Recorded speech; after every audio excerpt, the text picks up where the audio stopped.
you've heard that a two-sided marketplace is one of the most difficult businesses you can build. But what if I told you that's not exactly true?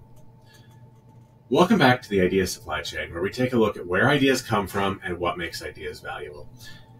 In today's video, I wanted to explore the idea of marketplaces because I'm building an app that's going to have a marketplace component as a primary feature of the app.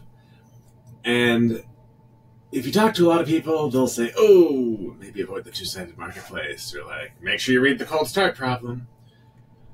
But the reason people have struggles with marketplaces is because they're designing them completely wrong. They're designing them in ways that don't align the incentives of the participants in the marketplace.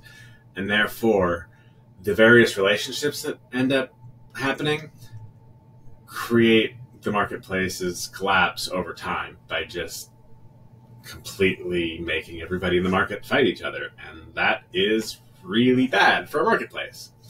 So today I wanted to take a look at what the ideal marketplace would look like from the standpoint of quantum economics. And to do that, we need to kind of set the stage, right? And so let's imagine we've got a marketplace, and in this marketplace, we've got buyers and we've got sellers. Now, some really interesting pricing things happen when you're in a marketplace. And the first thing is that prices always are forced downward. And the reason for this is that the marketplace offers more selection than just like a single vendor, right? Now, when you have products that are differentiated on various factors, that can have an effect on the price, right? You might have luxury goods versus common goods, whatever. But as you start breaking into these like subsets of products and the products become closer and closer together, the only thing left to differentiate on becomes price. And since we can only describe a physical object or even like a digital object with so much detail, like you can't fully describe what you're selling. The information you've got will inevitably be incomplete and will then result to just relying on price for the differentiation. And that is the easiest thing for the buyer to differentiate on. And that's really key, especially as we get into these more data-intensive marketplaces. Most people just don't understand data. That makes it super hard. And marketplaces, by default, tend to take advantage of that fact and use the data to the advantage of the marketplace. And that's where they primarily get things wrong. So I was taking a look at the cold start problem, specifically the Wikipedia article, not the actual book, because I wanted to make sure that I had a firm grasp on what the argument they were making was. And one of the things I realized is that the whole reason for the cold start problem is that it's focusing on a recommendation algorithm as the basis for a marketplace. But that actually is a bad idea because the algorithm will be observable by the participants in the marketplace, but it's not going to be transparent. And so what this means is people will take a look at what's getting prioritized by the algorithm, and then they will change to fit the algorithm. And so this causes people to overfit the marketplace algorithm, which then takes away from the quality of the products or services. And that leads to buyers not being as interested in what the sellers have to offer because the sellers have modified themselves to game the algorithm as opposed to focusing on the customer. Okay, so those are the two biggest issues with marketplaces. They create adversarial dynamics that make the marketplace collapse over time. Now, in a quantum marketplace, what we do is we actually say, okay, we understand that price is the ultimate differentiation. And we also understand that we'll never be able to completely differentiate between various offerings. And so what you can do is you can actually offer a choice of recommendation algorithms, because what this allows is it allows the buyers to have a better recourse when sellers start adapting to algorithms. And so as you have like various algorithms in play, a buyer can choose the one that fits them the closest. And this maintains a balance in the economy. And it ensures that, buyers don't get screwed for not having the right data.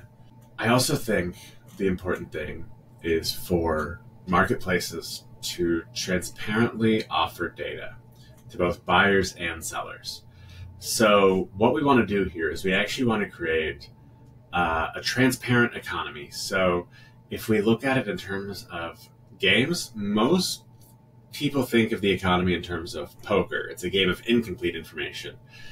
You know what you've got, and you have some idea of what other people have and what they're thinking, but you have to kind of work things out through guesswork and probabilities and all of that, right? Now compare that to a game like chess, where the board is in plain view of both participants. Everybody can see the board who's playing the game. There's no information about this specific game that isn't in view of both participants of the game.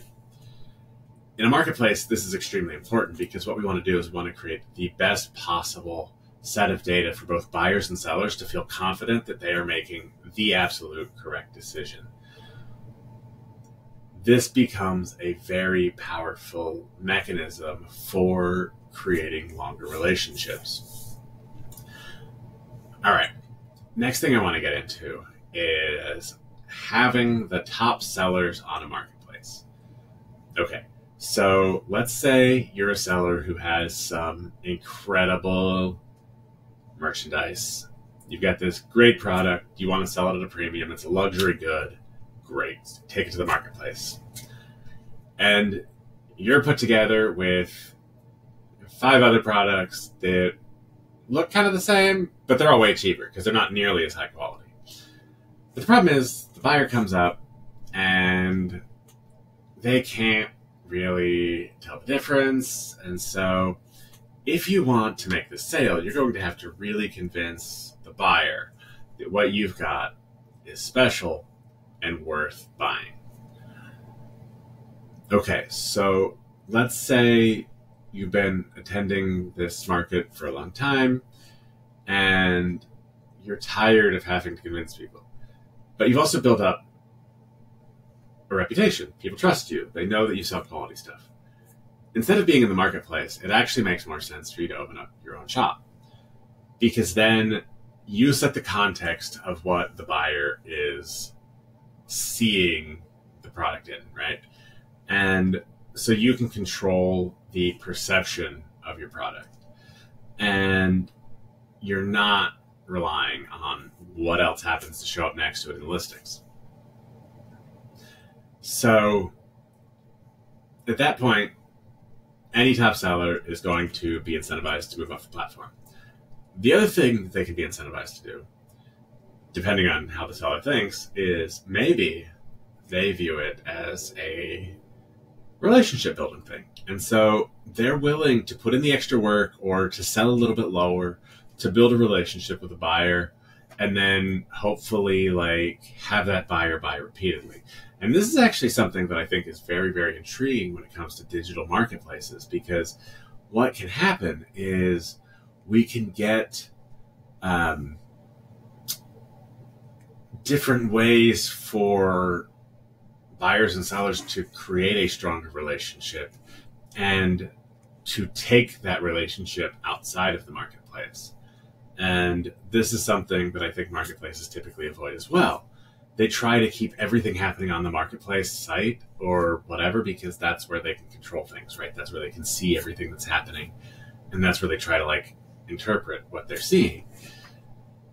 But I actually think you want to optimize for getting people out of the marketplace. And so the way I look at a marketplace is it is to help people who don't have the connections they need for like long-term relationships, to find those relationships, build them out, and take them outside of the marketplace.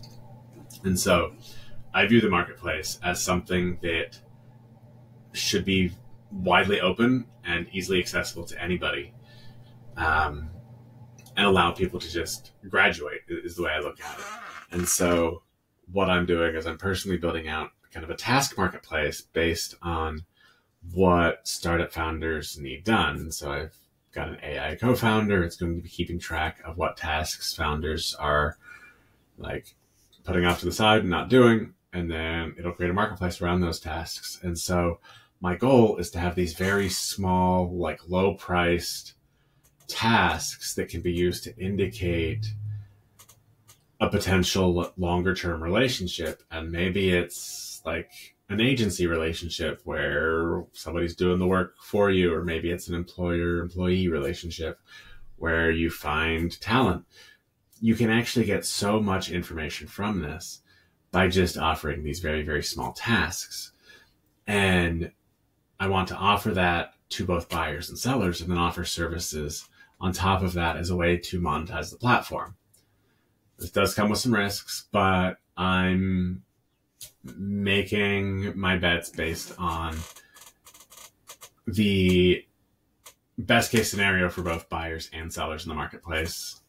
It's not about the marketplace, it's about the buyers and sellers. And when you realize that, you can come in as a marketplace, as a service provider, and offer add-ons and as much data as possible and various insights, things like that. And that's really where a marketplace could become extremely valuable. So we're going to see how this goes, but I'm expecting some pretty rapid growth once people start to figure it out. And then I'm excited to see where it goes from there, because I want to prove out that you can actually have a very, very healthy online marketplace and not have to do a ton to maintain it. You just have to open it up, show people what the rules of the marketplace are, and let them build on top of it, because that's going to be way, way better than anything I can design on my own. And that's why marketplaces work. It's about people coming together, to work together, to collaborate, to connect, and to find what they're looking for. And when done online, this can be an extremely lucrative business model that most people avoid because they think it's too hard. And it turns out it's not that hard. They're making it hard by the choices they make and how they try to implement the marketplace.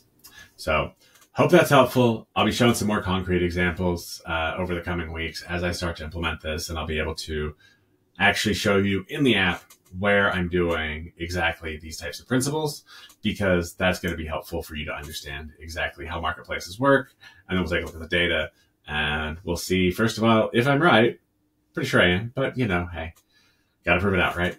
And yeah, and then we'll see how successful the marketplace becomes over time. And I'm excited for it. I think this is a really cool idea. I'm excited to build it. I've been having fun with it. Early indications from my first few users have been positive. So excited to keep up that momentum and see where we can go. So hope you enjoyed this discussion on marketplaces. Thanks for watching, and I'll see you next time.